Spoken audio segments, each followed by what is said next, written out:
Qalansuwatun TV.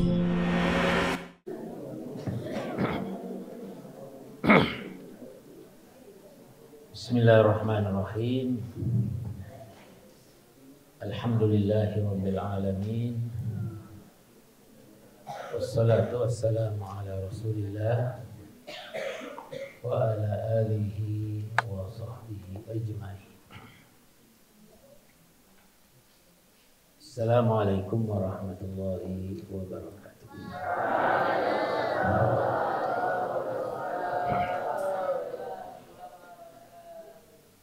Alhamdulillah,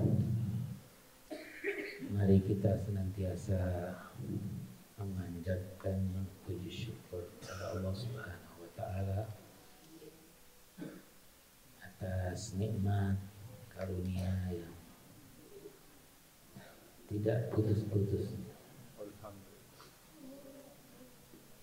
Salawat dan salam kepada Rasulullah sallallahu alaihi wasallam yang telah mengajarkan kepada kita jalan yang lurus, jalan yang diridhai oleh Allah Subhanahu wa taala. Pagi ini kita akan mengambil pelajaran hikmah dari kisah, salah satu kisah daripada Nabi Musa alaihissalam, dan itu dituangkan dalam surah Al-Kahfi.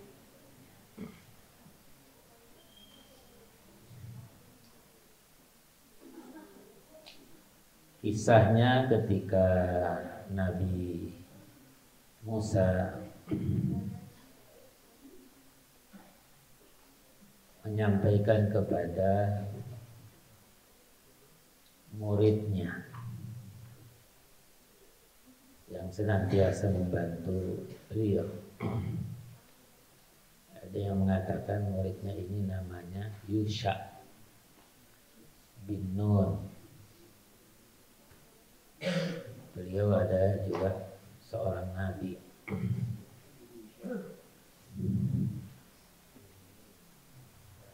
Jadi menyampaikan kalau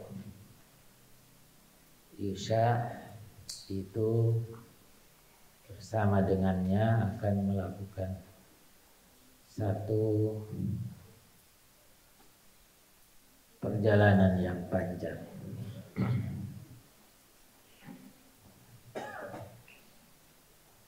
Dalam rangka apa? Untuk menuntut ilmu.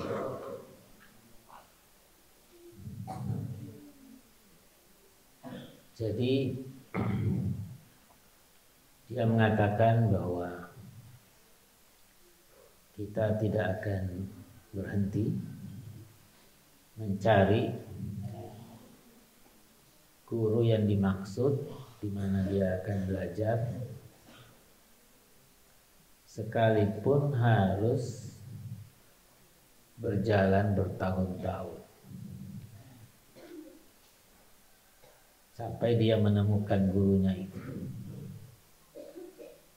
Dan gurunya itu berada di antara titik pertemuan antara dua lautan.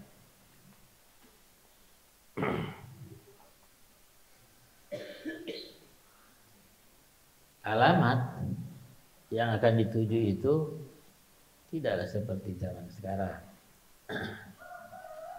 tetapi ada satu petunjuk bahwa Nabi Musa membawa ikan kering. Ikan ini kelak nanti kalau kemudian hidup kembali, melompat di laut, berarti disitulah tempatnya. Al-Kisah setelah dalam perjalanan yang melelahkan, itu sejenak dia beristirahat di batu yang besar. Tepatnya di pinggir pantai.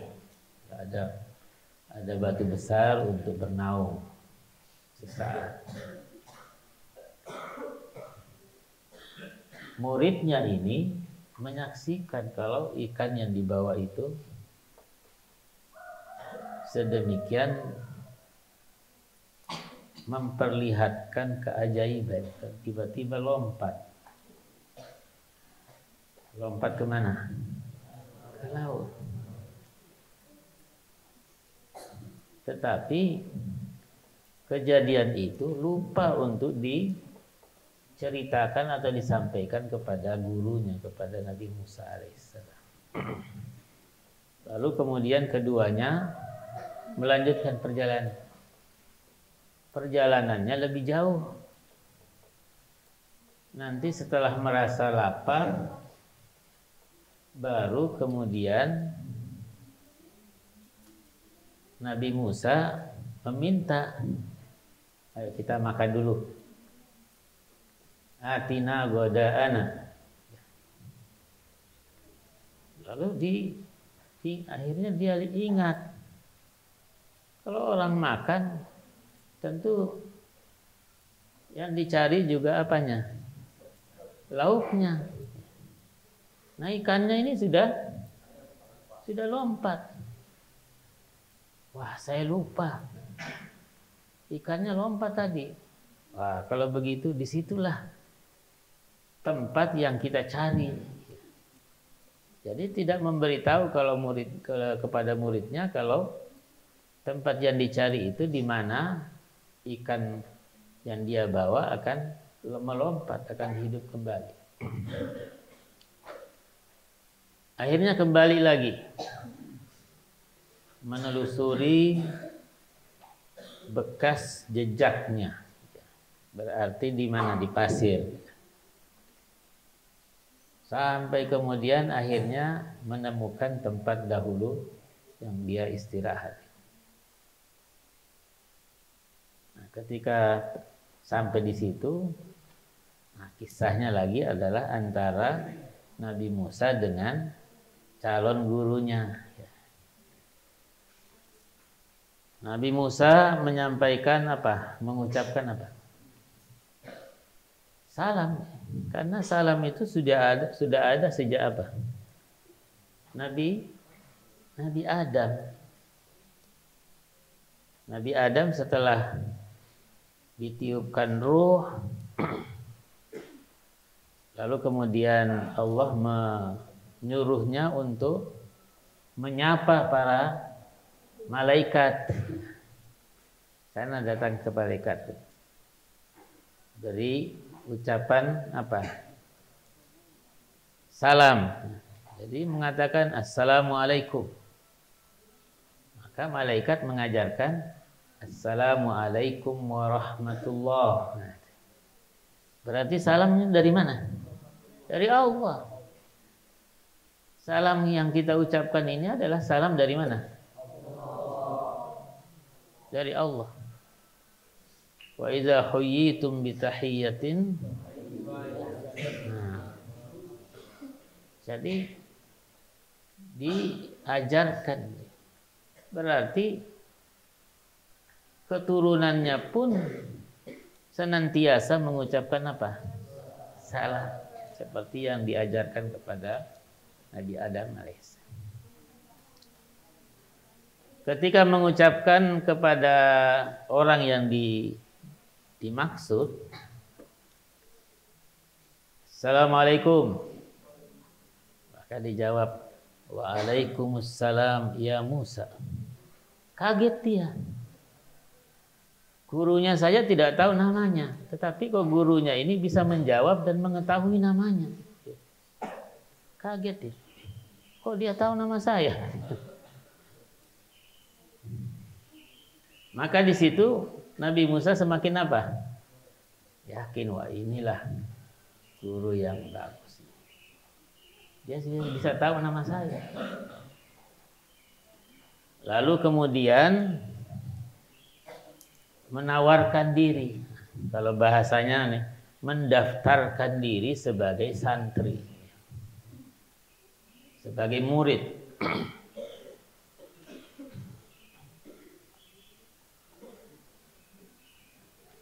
Jadi menawarkan diri, bolehkah saya ikut belajar agar aku diajarkan ilmu seperti ilmu yang diajarkan oleh Tuhan, oleh Allah. Apa kata gurunya? Nampaknya kamu tidak bisa sabar. Orang yang mau belajar sama saya itu harus berdisiplin. Jadi disiplin itu di dalam menuntut ilmu itu selalu apa? Bersamaan. Gak bisa orang mendapatkan ilmu kalau tidak berdisiplin. Orang berdisiplin itu tandanya apa? Sabar. Sabar. Pagi-pagi dibangunkan, alhamdulillah. Ya, yang diucapkan apa? Alhamdulillah. Itu doa yang diajarkan oleh Nabi kalau bangun dari tidur. Tidak ada ucapan lain. Tidak ada yang mengatakan saya masih ngantuk. Jadi harus bersabar.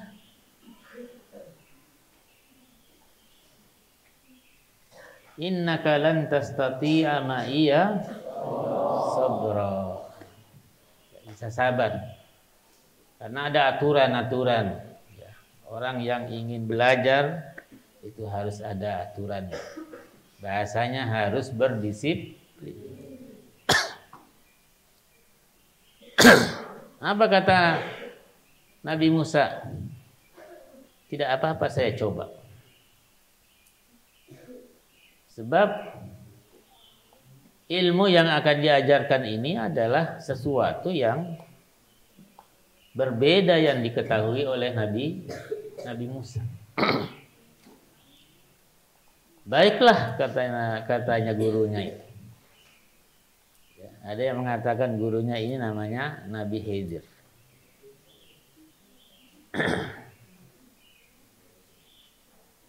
Kalau begitu ikut, boleh ikut. Akhirnya keduanya berjalan.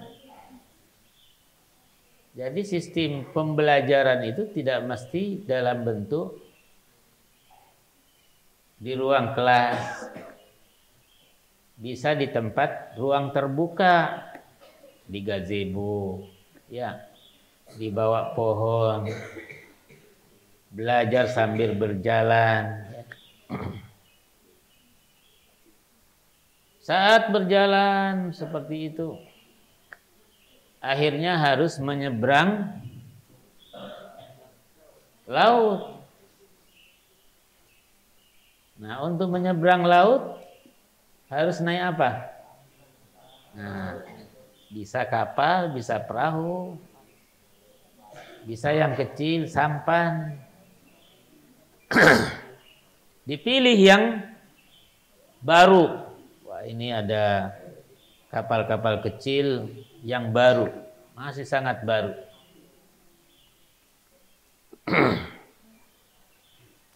Dalam perjalanannya, tiba-tiba ini gurunya ini melihat ada kapak, diambil kapaknya lalu dilubangi apa? Perahunya. Kaget Nabi Musa. Kita ini sudah dibantu sama orang. Merusak lagi perahunya. Bisa-bisa kita tenggelam. Itu guriko ahlaha. Nah, saya sudah bilang. Jangan dikomentari dulu. Jangan ditanggapi dulu apa yang aku kerjakan. Nanti saya akan jelaskan. Ya sudahlah kalau begitu. Aku jangan dihukum. Ya, ini kalau orang melanggar pertama, ya masih dimaafkan. Ya. La tu'akhidni bima nasit. Aku jangan dihukum terhadap sesuatu yang saya lupa. Kalau itu nggak boleh. Akhirnya dimaafkan. Sudah kalau begitu. Berjalan lagi. Tiba-tiba ada anak kecil lari-lari, lucunya begitu. Ditangkap sama dia. Cekek mati. Ya. Semakin kaget Nabi Musa itu.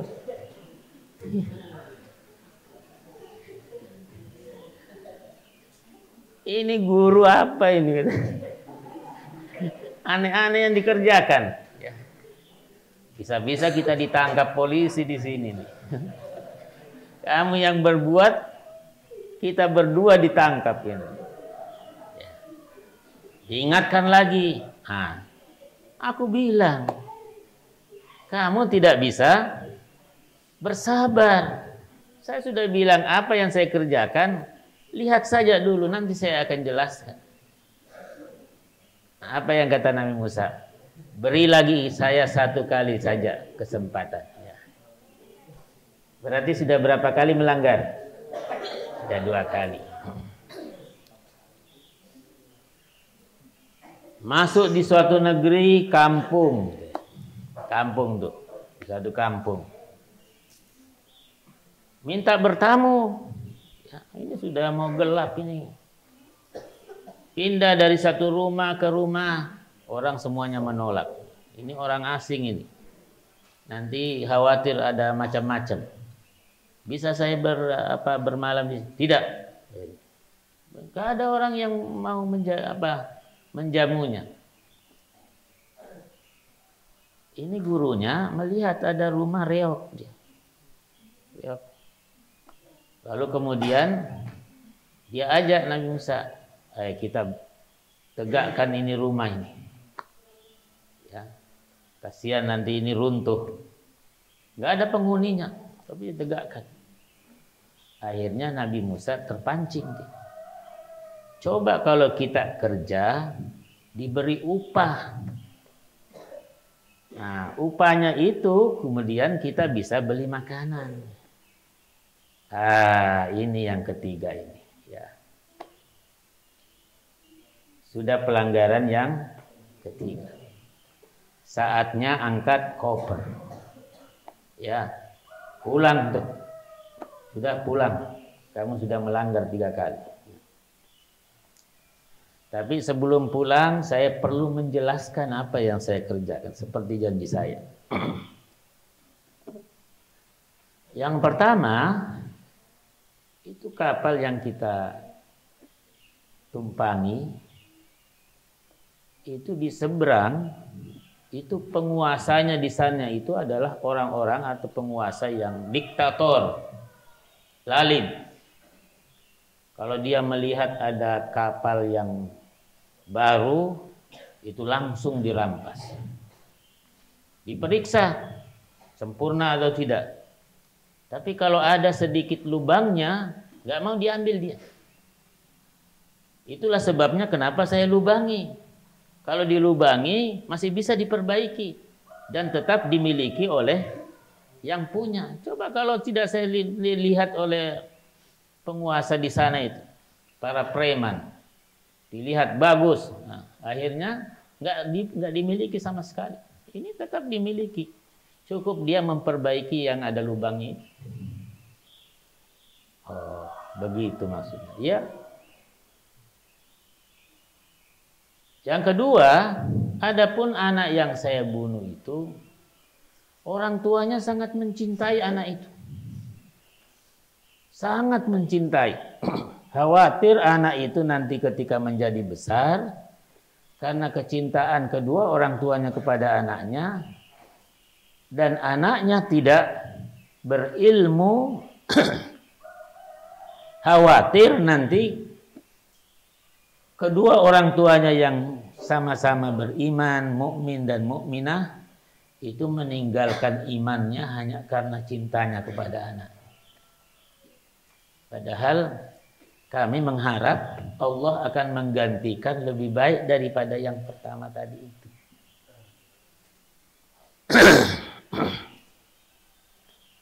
Adapun yang rumah yang sudah reok tadi, yang sudah hampir runtuh, kita perbaiki, itu miliknya kedua anak yatim. Orang tuanya adalah termasuk orang yang soleh.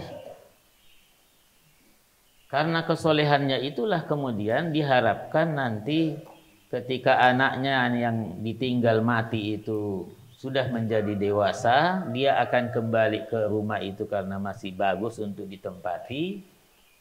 Dan dibawanya itu ada peninggalan. Ada sesuatu yang dipendam oleh orang tuanya supaya kelak nanti apa yang ada di bawahnya itu diambil dan bisa menjadi modal kehidupan berikut. Itulah kira-kira maksud daripada apa yang saya kerjakan. Tetapi kamu tidak bisa bersabar. Dalam kisah ini ada beberapa pelajaran dan hikmah yang dapat kita ambil. Bahwa sekalipun Nabi Musa itu pada tingkat Nabi dan Rasul, bahkan termasuk salah satu daripada ulul azmi. Ulul azmi itu adalah rasul-rasul yang pilihan. Mulai dari Nabi Nuh, Nabi Ibrahim, Nabi Musa, Nabi Isa, Nabi Muhammad SAW. Dari 5 ini yang terbaik itu 2, Nabi Ibrahim dan Nabi Muhammad SAW. Dan yang terbaik dari 2 itu adalah Nabi Muhammad SAW. Dikatakan ulul azm karena tingginya tingkat kesabarannya. Bayangkan Nabi Musa itu sudah memiliki kesabaran yang luar biasa karena terpilih dari 1 dari 5 rasul yang memiliki tingkat kesabaran yang tinggi. Tetapi tidak bisa berlaku sabar kepada siapa tadi? Gurunya. Apalagi semacam kita. Nabi Musa saja tidak sabar, apalagi kalau jadi Nabi Musa dengan tingkat sebagai Nabi dan Rasul, bahkan salah satu daripada ulul azm, itu masih menuntut apa? Ilmu, masih mencari ilmu. Disampaikan kepadanya bahwa ada orang yang lebih pintar daripada Nabi Musa. Maka oleh sebab itu dia cari mana ini yang dikatakan lebih pintar, dia akan belajar. Dan Rasulullah Sallallahu Alaihi Wasallam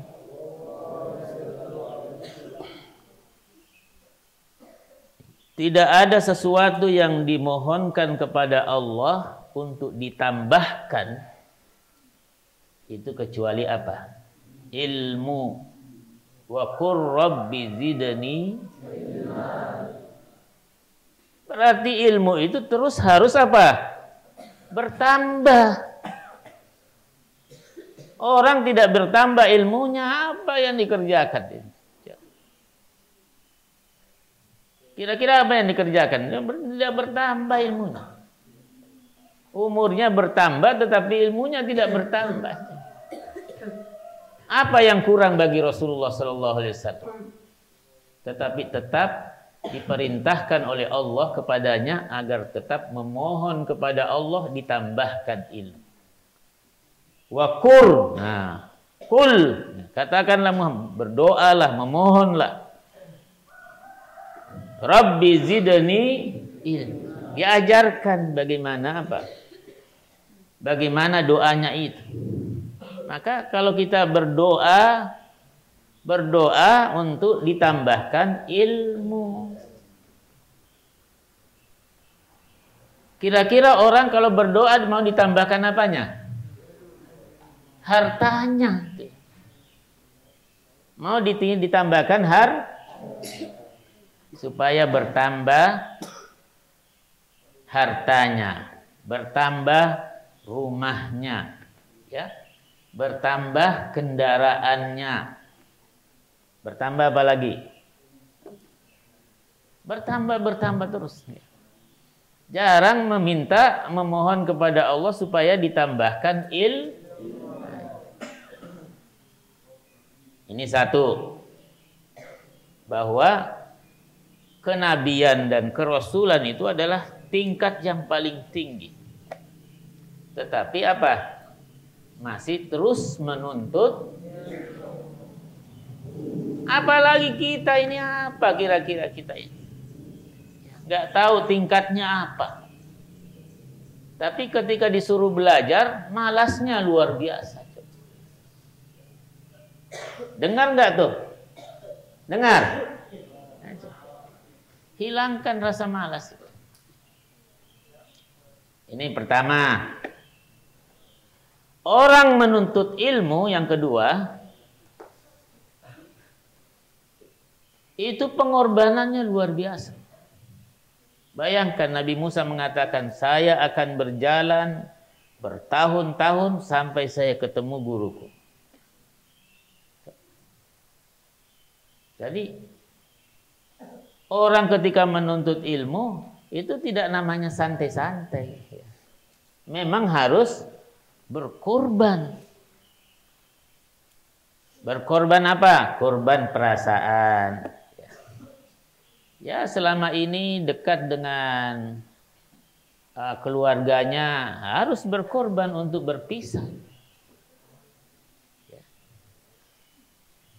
Ada namanya Kiai Haji Maimun Zubair, ya, meninggal rahimahullah. Meninggal di Mekah ketika melaksanakan ibadah haji.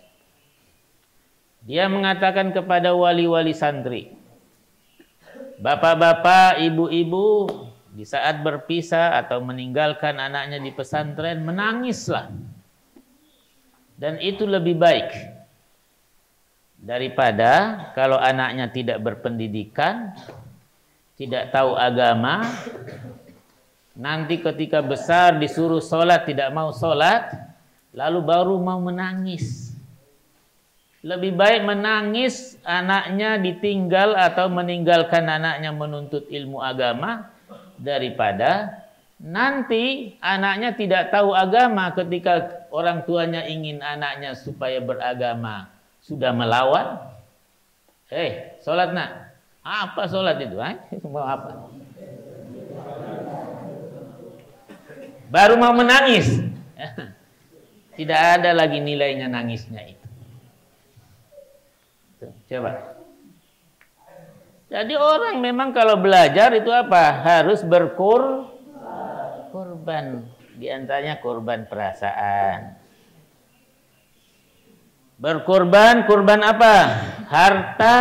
Ya. Memang orang belajar perlu apa? Wadirhamun. Ya. Kata Imam Syafi'i. Harus dengan harta. Dan lain-lain sebagainya. Ketika berada di sini, di tempat orang menuntut ilmu, tidaklah sama di rumah.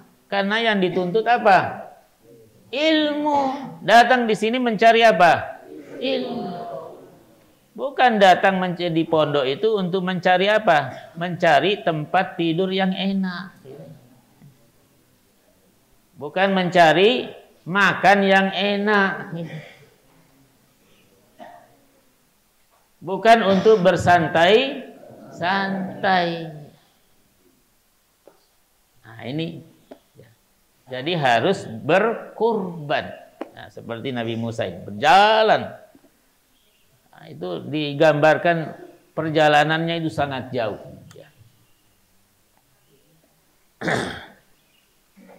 Sekedar untuk mencari. Yang ketiga, bahwa orang kalau mau mencari ilmu dilihat kepada siapa dia menuntut ilmu. Enggak sembarangan, bukan sekedar adanya iklan-iklan ini di tempat saya begini-begini. Dilihat dulu gurunya. Gurunya memiliki kemampuan untuk diajarkan kepadanya atau tidak. Orang-orang dahulu itu menuntut ilmu dilihat dulu gurunya. Dia mau menuntut ilmu tafsir. Nah, ini gurunya ini diantara guru-guru yang mengajarkan tafsir mana yang terbaik. Yang mengajarkan hadis mana yang terbaik. Kalau banyak yang baik berpindah-pindah. Al-Imam Al-Bukhari itu gurunya sangat banyak, lebih dari 70 orang. Di antara gurunya juga ada perempuan. Coba. Berpindah-pindah itu. Dari satu tempat ke tempat lain. Dari satu guru ke guru yang lain. Jadi, melihat dulu. Kalau zaman sekarang ini ya, mana yang unggul iklannya itu orang pergi ke situ.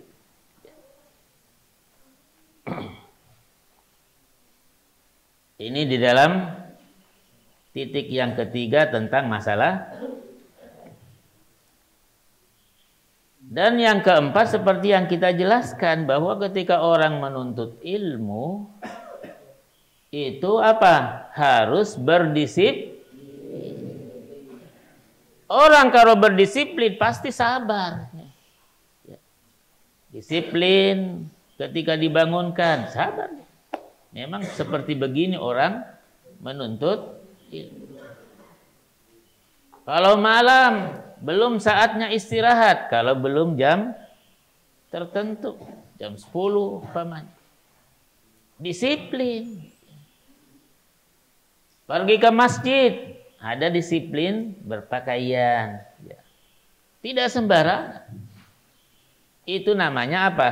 Dengan mengikuti disiplin berarti melatih supaya kita apa? Sabar. Memiliki sifat sabar. Dan itu perlu dipelajari. Orang bersabar perlu belajar supaya dia sabar. Sudah terbiasa hidup sederhana. Nah, harus sabar. Dengan latihan-latihan seperti itu. Ini berapa? Yang keempat. Pelajaran yang bisa diambil dari yang keempat. Sebenarnya ini kisahnya Nabi Musa alaihissalam bersama dengan gurunya yang kita namakan tadi Nabi Khidir. Itu adalah kisah dari ringkasan kehidupannya Nabi Musa. Perjalanan hidupnya Nabi Musa alaihissalam. Yang pertama tadi naik apa? Naik kapal. Itu kisahnya ketika seorang tukang sihir, penasehatnya Fir'aun,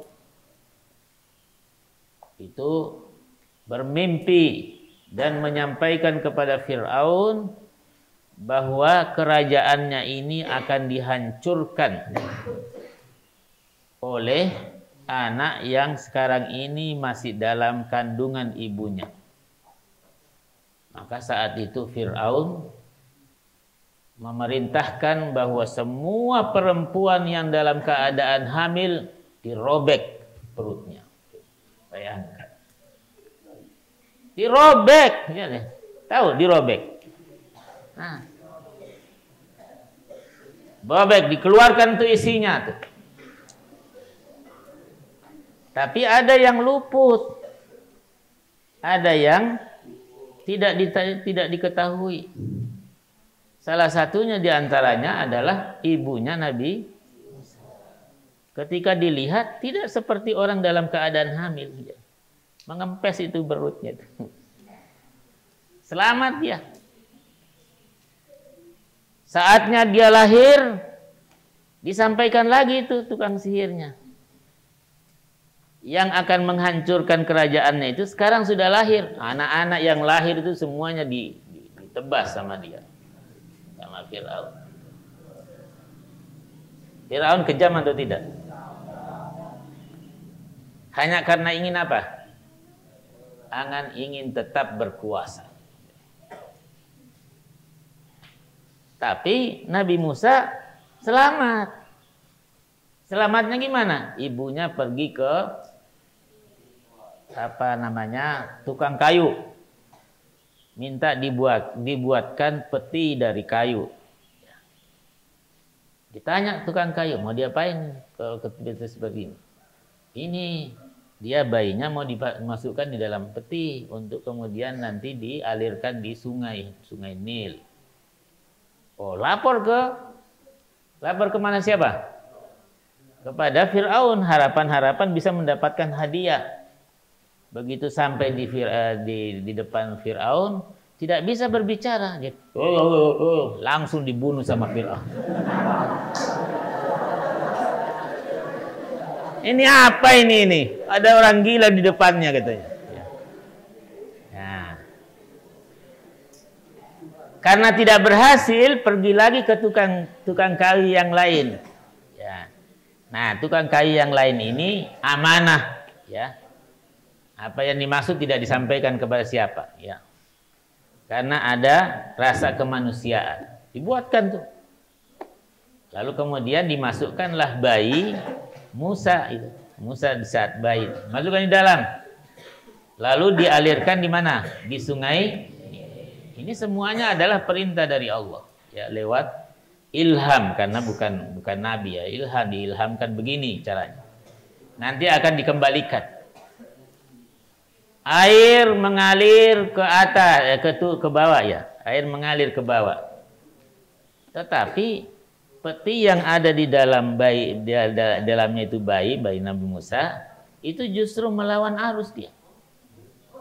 Nah, akhirnya masuk ke tempat pemandiannya keluarganya Fir'aun. Diambil itu peti, ya. Dilihat, wah, bayi isinya.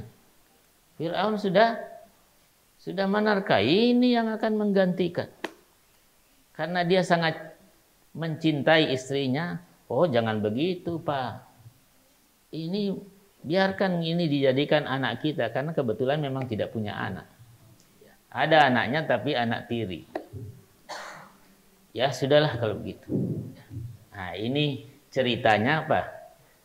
Perjalanan pertama adalah naik apa? Naik kapal. Adapun yang kedua, ketika mendapatkan bayi, mendapatkan anak kecil, langsung ditangkap dan dibunuh. Itu kisahnya lain juga Nabi Musa alaihissalam. Karena ketika sudah tinggal di istana, kisahnya ada dua orang yang sedang bertikai. Satu dari orang Bani Israel, satu dari sukunya Fir'aun. Ketika dipisahkan, itu sukunya Fir'aun, suku Kipti namanya. Kipti.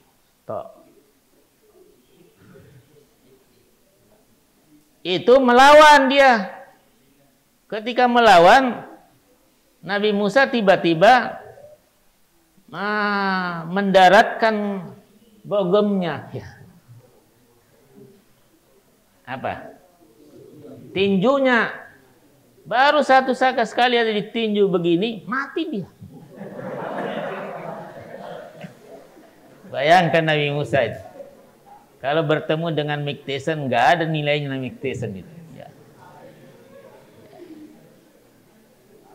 Nah, ini. Jadi yang kedua. Adapun yang ketiga, ketika gurunya mendapatkan ada rumahnya diperbaiki, artinya ada jiwa membantu sosial. Itu kisahnya ketika Nabi Musa sudah membunuh tadi itu, akhirnya dicari oleh tentara Tentaranya siapa? Fir'aun. Nah, ini kejahatan ini yang dilakukan oleh Nabi Musa. Oleh Musa, kan belum Nabi waktu itu. Akhirnya apa? Ada penasihat dari istana membisik kepada Musa. Kamu harus tinggalkan negeri ini. Kamu sedang dicari. Nanti kalau kamu tertangkap, bisa-bisa kamu dihukum. Dihukum mati. Akhirnya meninggalkan Mesir. Dalam perjalanannya menuju suatu tempat, akhirnya menuju suatu tempat namanya Madian. Nah, ketika sampai di Madian, dia menemukan ada orang-orang sedang meminumkan ternaknya. Ya, nah, ternak itu pada zaman itu banyak sekali. Satu orang memiliki ternak sampai ratusan ribuan. Sedangkan tempat untuk meminumkan ternak itu hanya satu sumur. Satu sumur, mungkin ada beberapa sumur, tapi semuanya terpakai. Jadi Nabi Musa memperhatikan. Ada dua wanita, gadis, kok kelihatan tidak meminumkan ternaknya. Akhirnya ditanya, kenapa enggak diminumkan ternaknya? Begini, orang tua kami sudah tua, jadi terpaksa kami yang harus mengembala. Dan kami tidak meminumkan ternak, kecuali yang laki-laki itu sudah pulang. Karena mereka diajari apa? Adamul ikhtilat. Tidak boleh apa? Campur antara laki-laki dengan perempuan. Tanya lagi Nabi Musa, apakah enggak ada sumur lain di sini? Ada di situ, tetapi tertutup dengan batu besar. Hanya bisa diangkat oleh beberapa orang. Tunjukkan. Nah, ditunjukkan. Nabi Musa cuma diangkat sendiri, dia ngangkat. Kan tadi ditinju langsung mati. Kalau di ini ya, batunya besar diangkat sendiri. Udah, minumkan ternakmu di sini. Lalu dia kemudian pergi beristirahat, ya, menjauh dari kedua gadis tadi. Inilah makna daripada yang ketiga. Jadi sebenarnya ketika Nabi Musa itu belajar dari gurunya tadi, itu juga ringkasan daripada kehidupan Nabi Musa, mulai dari bayi sampai kemudian sampai ke Madian dan kembali lagi ke Mesir untuk membebaskan kaum Bani Israel. Demikian kisah Nabi Musa di dalam menuntut ilmu, tentu bisa mengambil banyak pelajaran, dan hikmah yang kita jelaskan tadi dari apa yang 3 peristiwa yang dialami itu menggambarkan ringkasan riwayat hidupnya Nabi Musa alaihissalam. Ya, sekali-kali dengan cerita, ya. Nah, sekalipun saya bercerita, ya yang ngantuk tetap ngantuk saja. Memang karakternya senang mengantuk.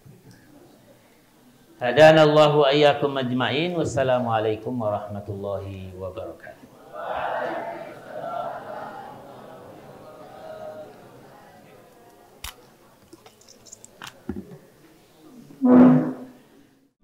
Jazakumullahu khairan sudah menonton video ini. Jika bermanfaat, silahkan tekan like, share, dan subscribe untuk menunjukkan dukungan antum di channel ini. Ikuti juga informasi kegiatan santri dan alumni di akun resmi Pesantren Pendidikan Islam Darul Abror.